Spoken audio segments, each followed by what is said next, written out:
አድርገን ቴሌግራማችንን መጠበቅ እንችላለን? ከገቡብንስ እንዴት አድርገን ማስወጣት እንችላለን? ሙሉ ቪዲዮን ተከታተሉት።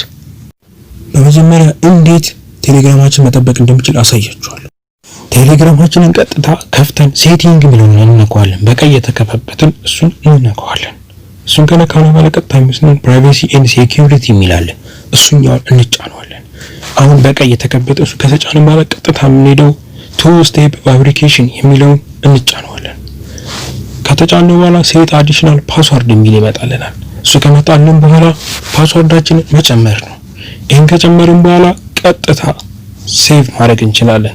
የዚህ ፓስወርድ ጥቅሙ አንድ ሰው ኮዱን አግኝቶ ቢገባባችሁ ይሄን ፓስወርድ ካላወቀው ግን ወደ እናንተ አካውንት ቀጥታ መግባት አይችልም። ይሄ ይከለክለዋል። ስለዚህ ፓስወርዳችንን እንጨምራለን። ፓስወርዳችንን ከጨመርን በኋላ የራይት ምልክቷን እንነካታለን። ከዛም ሴቭ ያደርግልናል።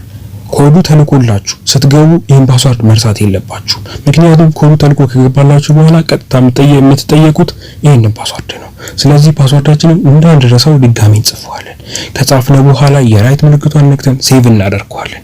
አሁን ሴቭ ካደረግነው በኋላ አካውንታችን ሴኪዩርድ ሆኗል ማለት ነው። ማንኛውም ሰው ስልካችንን ይዞ በቴሌግራም የተላከልን ኮድ ወስዶ ሊገባ ቢሞክር ይሄን ፓስወርድ ካላወቀው አይገባም።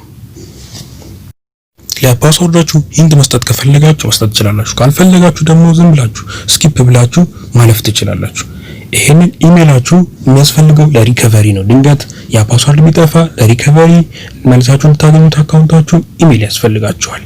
ኢሜይላችሁን መሙላት ትችላላችሁ። ከሞላችሁ በኋላ ቀጥታ የሚወስዳችሁ ቴሌግራም አካውንታችሁ ላይ ነው። ቴሌግራም አካውንታችሁ ላይ ይከታችኋል። አሁን ቱ ስቴፕ ቬሪፊኬሽን ኮድ ሰክሰስ እያላችሁ ነው። ሰክሰስ አካውንታችሁ ሴኩርድ ሆኗል እያላችሁ ነው። ሁሉ አካውንታችን ሴኩርድ ሆኗል፣ ሰክሰስ ይለናል።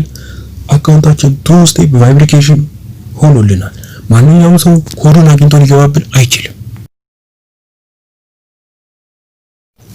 እሺ አሁን ደግሞ ከቴሌግራም አንድ ሜሴጅ ተልኮልኛል። አንድ ያልታወቀ ዲቫይስ በእኔ አካውንት እንደገባ እየተነገረኝ ነው። የዲቫይሱ ስም፣ አይፒ አድሬሱ እና ሎኬሽኑ። ታዲያ እኔ ምን ላደርግ? ይህንን ሰውዬ ማስወጣት እችላለሁ? አዎ እችላለሁ። ቀጣይ ቪዲዮን ተከታተሉት።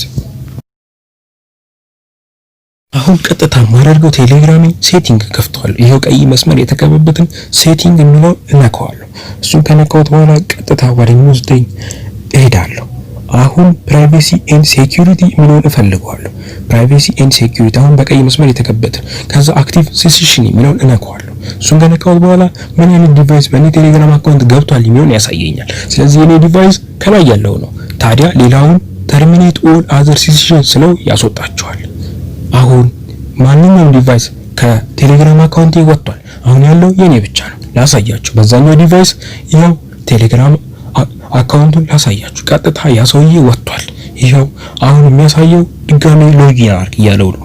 ስለዚህ በዚህ መንገድ ሴኩር ማድረግ እችላለሁ።